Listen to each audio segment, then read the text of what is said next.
Bienvenue dans l'émission La vérité de l'Évangile avec Andrew Wommack, un ministère d'enseignement qui se concentre sur l'amour et la grâce inconditionnelle de Dieu.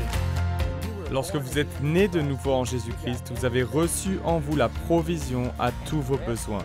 Et le reste de la vie chrétienne consiste à apprendre à se reposer dans ce que Jésus a déjà fait. Nous possédons déjà ces choses et nous devons nous reposer dans ce que Jésus a déjà fait. Et maintenant, voilà Andrew. Bienvenue dans notre émission La vérité de l'Évangile. Aujourd'hui, je continue à enseigner sur la série « Vous l'avez déjà ». Et demain marquera la fin de cet enseignement, alors n'hésitez pas à nous contacter pour vous procurer ces ressources. Il y a des gens qui nous contactent et qui nous disent « Je veux ce livre dont Andrew parle ». La personne au bout du fil répond « Vous l'avez déjà » et il s'interroge « Ah bon ?»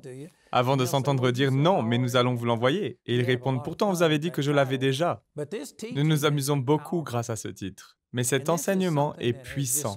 Il contient des principes qui ont littéralement changé ma vie et qui ont également changé la vie de milliers d'autres personnes. C'est l'un des principes les plus importants qu'il vous faut comprendre.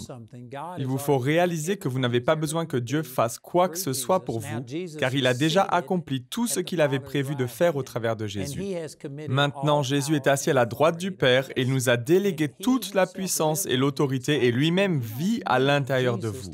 Et vous n'avez pas besoin que Jésus vienne répondre à vos prières, vous donner plus de foi, plus de puissance, plus de quoi que ce soit. Vous l'avez déjà. Il vous faut simplement savoir ce que vous avez et comprendre comment le libérer. Ça fait toute la différence et voilà donc la synthèse de ces 6 dernières semaines d'enseignement. Hier, je faisais mention que dans Matthieu au chapitre 17, Jésus et 3 de ses disciples sont redescendus du mont de la transfiguration. Et une fois arrivés en bas, ils ont trouvé un homme et son fils que la version King James appelle un lunatique. Cela veut tout simplement dire qu'il avait des convulsions qui le projetaient à terre. Et le Père a demandé aux disciples, aux 9 disciples qui attendaient au pied du mont de la transfiguration, de chasser ce démon. Mais ils n'ont pu rien faire. Donc le garçon a été amené à Jésus et on lui a demandé si lui pouvait le faire. En premier lieu, Jésus a exprimé son mécontentement vis-à-vis de l'incapacité de ses disciples à chasser le démon. Et je crois que cela s'applique directement à chacun de nous aujourd'hui. Le Seigneur est mécontent de constater l'incapacité de son peuple à répondre aux besoins des gens. Bien sûr, je ne jette la pierre à personne car je ne suis moi-même pas là où je devrais être. Dans la Bible, il est rapporté à plusieurs reprises que non seulement Jésus, mais certains de ses disciples ont guéri tout le monde. Pourtant, je ne pense pas avoir déjà vu chaque personne guérie lors d'une réunion. J'ai vu de grands miracles, des gens ressuscités d'entre les morts, des yeux aveugles se mettre à voir et des oreilles sourdes entendre, mais je n'ai jamais vu 100% des personnes dans une réunion guéries. Donc je ne suis moi-même pas irréprochable dans ce domaine. J'avance dans cette direction, mais il y a beaucoup de gens aujourd'hui qui ne croient même pas que nous avons un rôle à jouer en ce qui concerne la guérison. Ils pensent que c'est la décision de Dieu, qu'il est souverain. Quoi qu'il en soit, les disciples n'ont pas pu chasser ce démon. Donc, après que Jésus les chassait, ils se sont approchés de lui et lui ont demandé « Pourquoi n'avons-nous pas pu le chasser ?» Et dans Matthieu, chapitre 17, verset 20, Jésus leur répond « C'est à cause de votre incrédulité. » Et j'ai passé pas mal de temps sur le sujet hier. Je n'avais pas terminé, donc je vais reprendre là où j'en étais. Mais permettez-moi de répéter qu'il n'a pas dit que la cause était leur petite foi. Je suis conscient que certaines versions, dont la traduction NIV, utilisent ce terme de petite foi, mais c'est faux. Et la NIV omet également le verset d'après. Je suis vraiment en désaccord avec cela, le fait de supprimer des versets parce qu'ils n'entrent pas dans notre théologie ou autre. Mais j'utilise la NIV, je ne suis pas le genre de gars qui ne lit que la King James. Et je me fais critiquer des deux côtés. Certaines personnes qui regardent cette émission ne jurent que par la King James et ils m'envoient des messages pour me dire que je suis du diable parce que je me sers aussi d'autres traductions. Ensuite, d'autres personnes qui utilisent d'autres traductions me critiquent parce que j'utilise la King James. Je ne crois pas que Jésus parlait l'anglais King James, mais je crois que cette traduction est inspirée de Dieu et il me semble qu'elle a existé 300 et quelques années avant d'être contestée par les traducteurs modernes. Bref, je pourrais faire tout un exposé sur ce sujet, mais je crois que la version King James est bonne. Je pense que lorsqu'il est écrit que c'est à cause de votre incrédulité, c'est le point que Jésus voulait soulever, et non pas le fait que leur foi était trop petite. Et la raison pour laquelle cela est important, c'est parce que vous pouvez avoir la foi, vous pouvez placer votre foi en Dieu et dire « Père, Je sais que c'est ta volonté que je sois guéri. Je sais que c'est ce que tu veux. Je le crois, je le reçois, et vous vous mettez à croire et à vous diriger dans cette direction. Cependant, vous pouvez toujours avoir des doutes dans votre cœur. D'ailleurs, si vous lisez ce même récit dans Marc au chapitre 9, verset 17, il est écrit « Un homme de la foule lui répondit, « Maître, je t'ai amené mon fils qui a un esprit muet. Partout où l'esprit s'empare de lui, il le jette par terre, l'enfant écume, grince des dents et devient tout raide. J'ai prié tes disciples de chasser l'esprit et ils n'ont pas pu. » Génération incrédule, leur dit Jésus, « Jusqu'à quand serai-je avec vous? Jusqu'à quand devrais-je vous supporter? Amenez-le-moi. » Donc tout ceci a été rapporté dans Matthieu au chapitre 17. Il est donné des précisions ici au verset 18, que cet esprit s'empare de lui, le jette dans le feu et dans l'eau. Donc cela révèle qu'il avait des genres de convulsions. Mais au verset 20, il y a certains détails qu'on ne trouve pas dans l'évangile de Matthieu. Au verset 20, il est écrit « On le lui amena, mais dès qu'il vit Jésus, l'esprit mauvais agita convulsivement l'enfant et le jeta par terre. Celui-ci se roula sur le sol, de l'écume à la bouche. » Il y a tellement de choses dans ces versets, je n'ai pas le temps d'enseigner sur tout cela. J'aimerais seulement me concentrer sur le fait que Jésus a dit que c'est l'incrédulité qui est le problème, et non le fait que votre foi serait trop petite.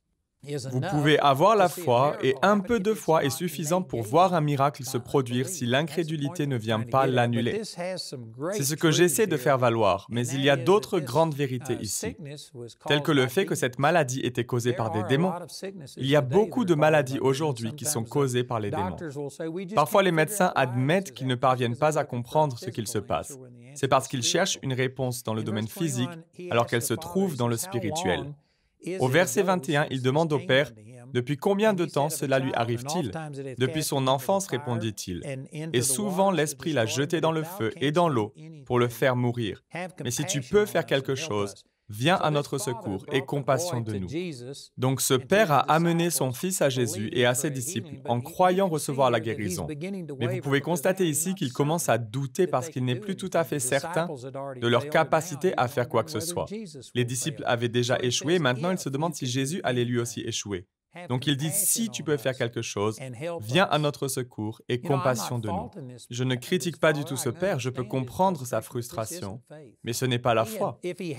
S'il a eu la foi à un moment donné, elle commençait maintenant à faiblir. Et il dit, si tu peux faire quelque chose. Et quelle a été la réaction de Jésus? Est-ce que Jésus a pris sur lui toute la responsabilité en disant, ne vous inquiétez pas, vous n'avez pas besoin d'avoir la foi.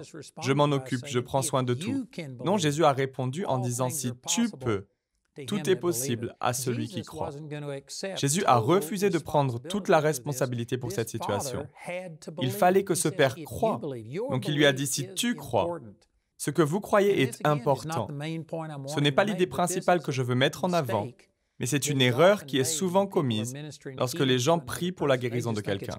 Ils se disent simplement que c'est la volonté de Dieu, je crois, donc peu importe si tu crois ou non, tu vas être guéri grâce à ma foi. Et vous ne pouvez pas faire cela. Dans Marc, au chapitre 6, Jésus était dans sa patrie, et il est écrit, il ne put faire là aucun miracle, si ce n'est qu'il guérit quelques malades en posant les mains sur eux. Et il s'étonnait de leur incrédulité. Et si vous mettez ce verset en parallèle avec Matthieu 13, 58, où la même histoire est racontée, il est écrit « Il ne fit pas beaucoup de miracles à cet endroit à cause de leur incrédulité ». Cela révèle que malgré le fait que Jésus était la manifestation parfaite de Dieu et qu'il n'y avait aucune incrédulité, aucune crainte, aucun problème dans la vie de Jésus, il n'a pas pu faire ce qu'il désirait faire à cause de l'incrédulité des gens. Dieu ne va pas passer outre votre volonté et faire les choses contre votre gré.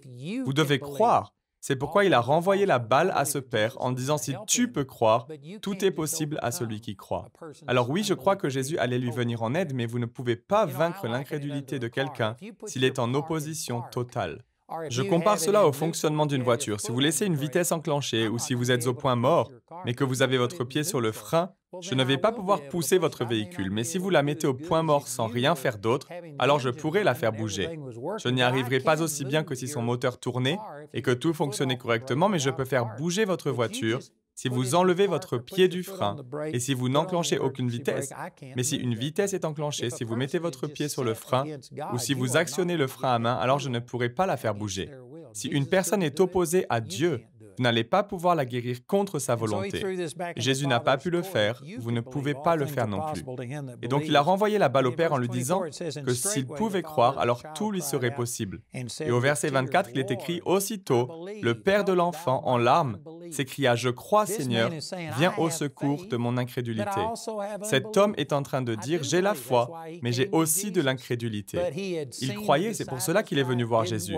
Mais il avait vu les disciples essayer et échouer, donc il commençait à perdre une partie de sa foi. Donc il a dit « Je crois, viens au secours de mon incrédulité. » La réaction de Jésus n'a pas été de dire « Écoute, soit tu crois, soit tu ne crois pas, mais on ne peut pas avoir un mélange des deux. » Il ne l'a pas réprimandé de la sorte. Mais plutôt, lorsqu'il a vu les gens se rassembler, il a menacé l'esprit impur et il l'a chassé. Donc cela révèle que vous pouvez croire à l'instar de ce père qui a dit qu'il croyait, et c'est pour cette raison qu'il est venu voir Jésus.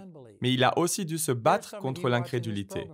Certains d'entre vous qui regardez cette émission, vous croyez que c'est la volonté de Dieu que vous soyez guéris, que vous soyez prospères, que votre mariage soit restauré, et que de bonnes choses vous arrivent. Vous croyez, mais vous avez des problèmes d'incrédulité. Dans le livre de Jacques, au chapitre 1, Jacques disait en substance la même chose lorsqu'il dit « Si l'un de vous manque de sagesse, qu'il la demande à Dieu, qui donne à tous simplement et sans faire de reproche, et elle lui sera donnée. Mais qu'il la demande avec foi, sans douter, car celui qui doute ressemble aux vagues de la mer que le vent soulève et agite de tous côtés. Qu'un tel homme ne s'imagine pas qu'il recevra quelque chose du Seigneur. C'est un homme partagé, instable dans toute sa conduite. » Il explique qu'il est possible de croire et de douter en même temps dans votre cœur. Et si vous faites cela, si vous hésitez, ce doute devient un contrepoids qui dilue ou qui annule votre foi. Donc, si on retourne à Matthieu au chapitre 17, les disciples se demandent « Pourquoi n'avons-nous pas pu le chasser ?» Et Jésus leur répond « C'est à cause de votre incrédulité. » Ils avaient la foi, c'est d'ailleurs la raison pour laquelle ils posaient cette question. Parce qu'ils avaient essayé, ils croyaient. Ils en avaient fait l'expérience auparavant.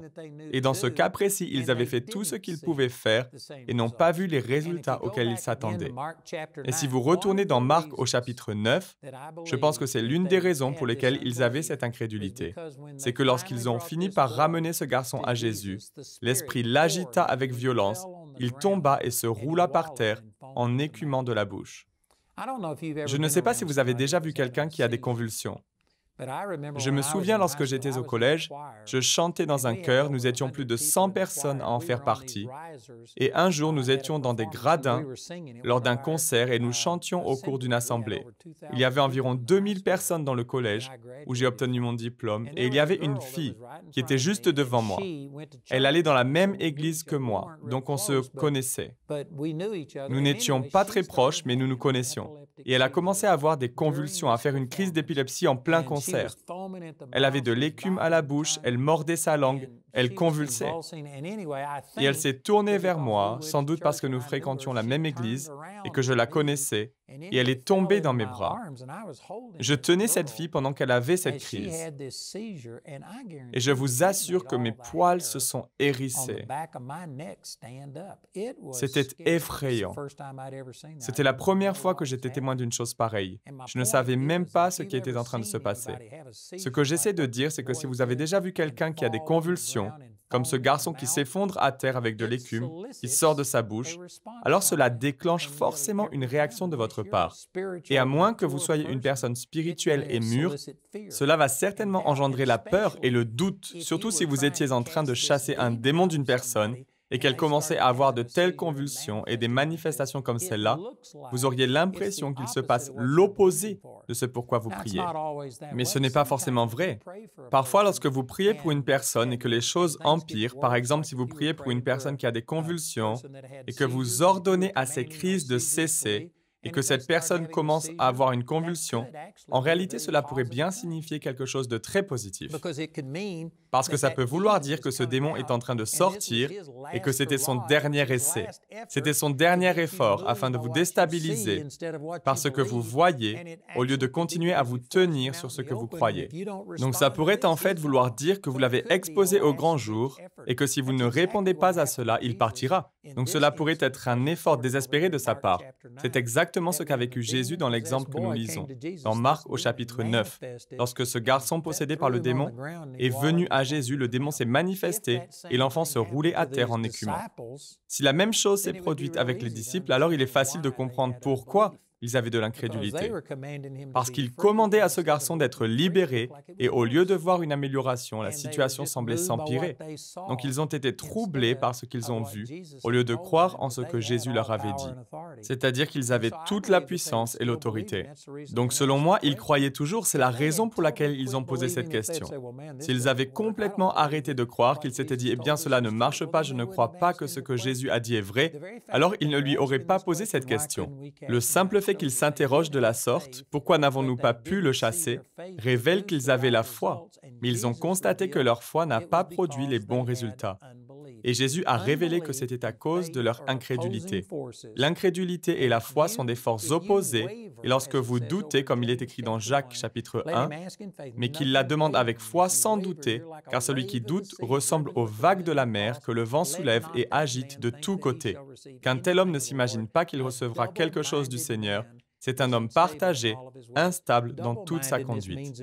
Le fait d'être partagé veut dire que d'un côté vous dites « je crois alors je reçois » et d'un autre côté vous regardez aux circonstances qui semblent dire que ça ne fonctionne pas. Et vous avez des pensées de doute et d'incrédulité. Voilà ce que signifie être partagé. Il vous faut arriver au point où vous ne croyez qu'en une seule chose, que la parole fonctionne et que ce que vous dites s'accomplira. Donc ces disciples avaient de l'incrédulité qui annulait leur foi. Je pense qu'il est vraiment important que vous compreniez ce principe. Permettez-moi de vous donner un exemple. Lorsque j'étais à Omaha, au Nebraska, je venais de voir un homme ressuscité d'entre les morts dans notre église à Pritchett, au Colorado. Et je peux vous dire que j'étais en feu. Je me disais que si je pouvais voir des gens ressuscités d'entre les morts, alors je devrais pouvoir voir tous les miracles. Chaque personne guérie. Et j'étais à Omaha, au Nebraska, et il y avait un homme assis au premier rang à ma gauche. Il était dans un fauteuil roulant, il était tétraplégique. J'avais du mal à attendre de finir d'enseigner, afin de pouvoir aller prier pour cet homme, et je m'attendais vraiment à ce qu'il guérisse. Donc je me suis précipité en bas de l'estrade, et j'ai dit « Vous êtes guéri dans le nom de Jésus ». Je me suis saisi de sa main, et je l'ai sorti de son fauteuil roulant. Et c'était un homme costaud, s'il s'était tenu debout, il mesurait plus d'1,80 m. Bref, je l'ai sorti de ce fauteuil, et il a vacillé avant de tomber face contre terre. Et parce qu'il était tétraplégique, il n'a pas pu se rattraper, il est tombé face contre terre. Et j'étais vraiment dévasté. Vous pouviez entendre les gens geindre et gémir. Je les entendais parler. Bref, je ne savais pas quoi faire d'autre. Je me suis baissé pour relever cet homme, je l'ai pris dans mes bras, je l'ai remis dans son fauteuil roulant et je lui ai dit « Partez en paix, mettez-vous au chaud et rassasiez-vous ». Mais je ne lui ai pas donné ce dont il avait vraiment besoin. Lorsque je suis retourné à ma chambre d'hôtel, j'étais vraiment catastrophé. Dieu, que s'est-il passé? Il y a des gens qui diront « Eh bien, tu n'avais pas la foi, mais vous plaisantez ». Je vous garantis que je croyais. Il y avait la foi. J'avais la foi dans mon cœur, sinon je n'aurais jamais fait cela. Combien d'entre vous, vous êtes déjà saisi d'un tétraplégique pour l'extirper de son fauteuil roulant? Si vous ne vous attendiez pas à un résultat positif, vous ne feriez jamais une telle chose. Lorsque les gens me disent « Eh bien, tu n'avais pas la foi », je réponds que non, je croyais. Et c'est ce qui m'a profondément troublé. J'avais la foi, je savais que je croyais, mais je n'ai pas vu les bons résultats. Donc, quelle en est la raison? J'avais la foi, mais lorsque quelque chose s'est produit, il ne s'alignait pas avec ma foi. J'ai été déstabilisé par ce que j'ai vu. J'ai été déstabilisé par les gémissements, les grognements et les critiques que je sentais de la part des gens. Et vous savez ce que c'était? C'était de l'incrédulité. Jésus l'a exprimé ainsi dans l'évangile de Jean. Il dit d'ailleurs, comment pourriez-vous parvenir à la foi alors que vous cherchez à être honorés les uns par les autres et que vous ne recherchez pas la gloire qui vient de Dieu seul? Je ne pensais pas qu'à Dieu et à faire ce qu'il m'avait dit de faire, mais je voulais plaire aux hommes. Lorsque j'ai su que les gens étaient contrariés, lorsque j'ai su que cet homme était probablement troublé, J'étais plus sensible envers eux que je ne l'étais envers Dieu. C'est de l'incrédulité. J'étais inquiet de ce que les gens pouvaient penser. Je pensais même aux poursuites judiciaires. Je me demandais, mais que va-t-il se passer? Tout cela est de l'incrédulité. J'avais la foi où je n'aurais pas agi de la sorte, mais j'avais aussi de l'incrédulité qui a annulé ma foi. Bien des années après, je lisais un livre au sujet de Smith Wigglesworth, qui a vu de grands miracles se produire, et il donnait un exemple. C'est son gendre qui a écrit ce livre, et il expliquait que lorsque Smith organisait des réunions, il commençait toujours par accomplir quelques miracles. Il expliquait ensuite dans son enseignement comment cela s'était produit, et il faisait un appel à la fin en demandant à d'autres personnes de s'avancer. Mais il commençait toujours en disant « La première personne qui monte sur l'estrade sera guérie de quelque problème que ce soit ». Et les gens savaient qu'il allait lancer cette invitation. Dans cet exemple, il y avait une femme qui avait une tumeur à l'estomac. Elle était âgée et pourtant cette tumeur donnait l'impression qu'elle était enceinte. Ses deux amis attendaient. Lorsqu'il a dit « La première personne qui s'avance sera guérie », elles l'ont placée sur l'estrade devant lui. Et il a dit « Lâchez-la ». Les femmes lui ont dit « Nous ne pouvons pas la lâcher, elle ne peut pas se tenir debout seule ». Il a élevé le ton et il a dit « Lâchez-la ». Donc elles l'ont lâchée et elle est tombée sur cette tumeur en gémissant de douleur. Les gens dans la foule ont aussi gémi, exactement ce qui m'est arrivé lorsque j'ai sorti cet homme de son fauteuil roulant et qu'il est tombé face contre terre. Mais de mon côté, j'ai réagi dans la peur. J'ai réagi dans la crainte de ce que les gens pouvaient penser de moi, des poursuites judiciaires et des choses de ce genre. Mais voyez comment a réagi Smith Wigglesworth. Il a dit « Relevez-la ». Donc elles l'ont relevée et elle était à nouveau debout entre ces deux femmes. Et il a dit « Lâchez-la ». Les femmes ont dit « Nous ne pouvons pas la lâcher ». Et il a crié « Lâchez-la ». Elles l'ont lâchée et elle est tombée à nouveau sur cette tumeur en gémissant. Et tout le monde a gémi. Et Smith a dit « Relevez-la ». Donc pour la troisième fois, il a dit « Lâchez-la ». Et elles ont dit « Nous n'allons pas la lâcher ». Il a répondu « Je vous dis de la lâcher ». Et un des hommes dans le public a dit « Vous n'êtes qu'une brute, laissez cette pauvre femme tranquille ». Il a répondu à cet homme en disant « Occupez-vous de vos affaires.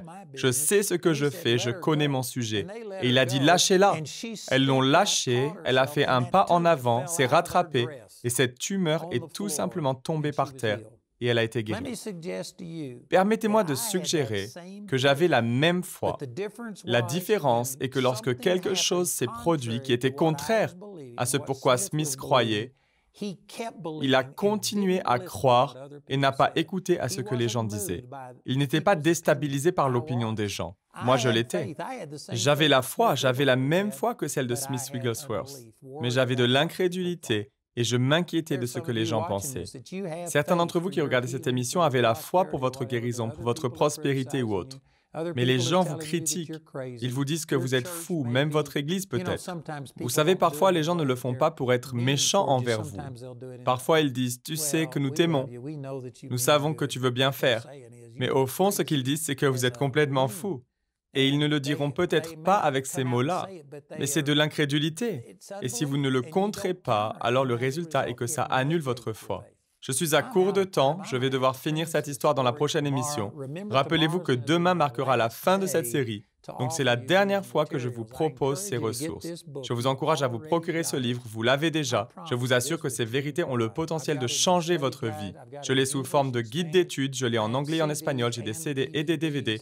Et cela vous bénira vraiment. La prochaine émission sera ma dernière journée à vous proposer ces ressources à la télévision. Donc s'il vous plaît, écoutez l'annonceur et appelez-nous ou écrivez-nous aujourd'hui.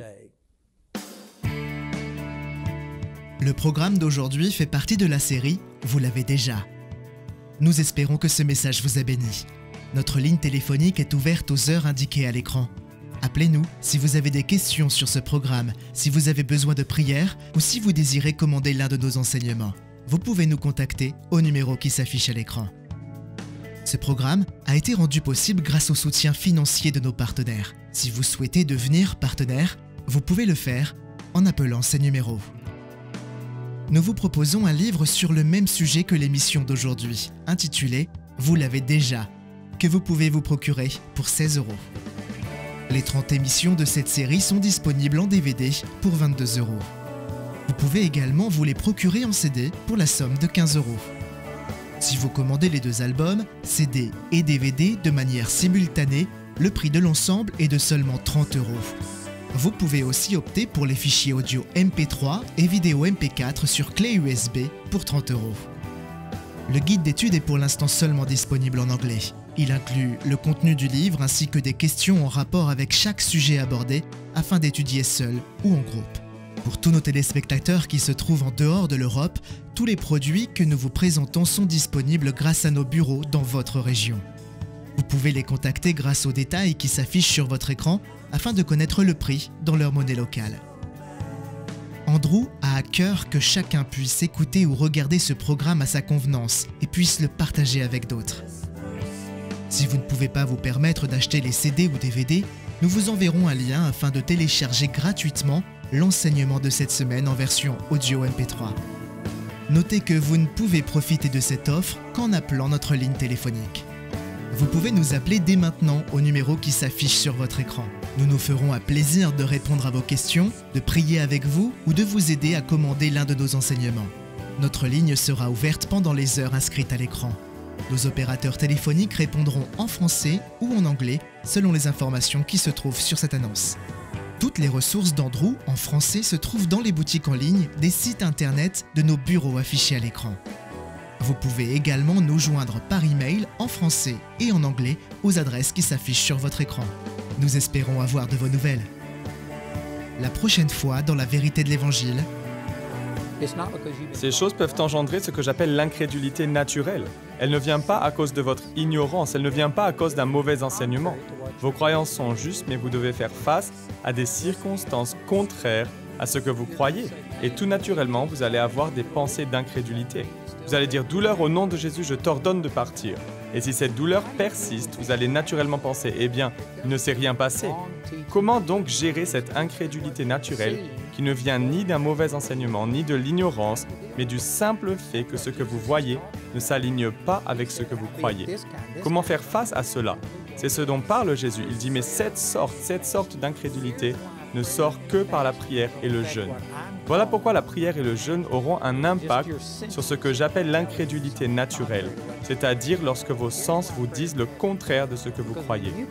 La prière et le jeûne affaiblissent ce type d'incrédulité car lorsque vous priez, vous parlez à un Dieu que vous ne pouvez pas voir. Et si vous priez de la bonne manière, vous serez également en communion avec Dieu et vous entendrez de la part d'un Dieu que vous ne pouvez pas entendre. Vous recevrez des révélations de choses que vous ne pouvez pas percevoir par vos sens physiques.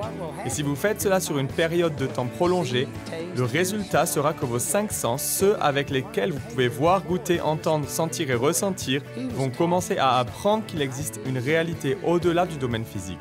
Ils auront vu que vous parliez à quelqu'un que vous ne pouviez pas voir, ressentir ou entendre, mais que vous l'avez pourtant perçu, que vous avez agi en fonction de lui et que ça a fonctionné, cela fonctionne. Cela nous révèle qu'il y a plus que ce simple domaine physique. Donc on apprend par habitude ou par répétition. Hébreux 5,14 dit « Mais la nourriture solide est pour les hommes faits, qui par le fait de l'habitude ont les sens exercés à discerner le bien et le mal. » Vous pouvez entraîner vos 5 sens et leur apprendre qu'il existe plus que ce domaine physique, qu'il y a un domaine invisible, il y a un Dieu dans le domaine invisible, qui agit dans le domaine invisible. Bien sûr, ça peut prendre un peu de temps entre le moment où il agit et le moment où vous en voyez la répercussion, ou que vous le ressentez, mais vous pouvez exercer vos sens à reconnaître ce 6e sens de la foi. Lorsque vous opérez dans la foi, vos sens s'apaiseront et cesseront de vous communiquer toute cette incrédulité. Ils diront « Ah, voici quelque chose dont nous avons déjà fait l'expérience. C'est en marche, c'est dans le domaine spirituel, ça arrive. » Et vous pouvez calmer vos sens naturels en passant du temps dans la prière afin d'entendre Dieu vous parler, bien que vous ne puissiez ni le voir avec vos yeux physiques, ni l'entendre avec vos oreilles physiques. Rejoignez-nous pour plus d'émissions La vérité de l'Évangile.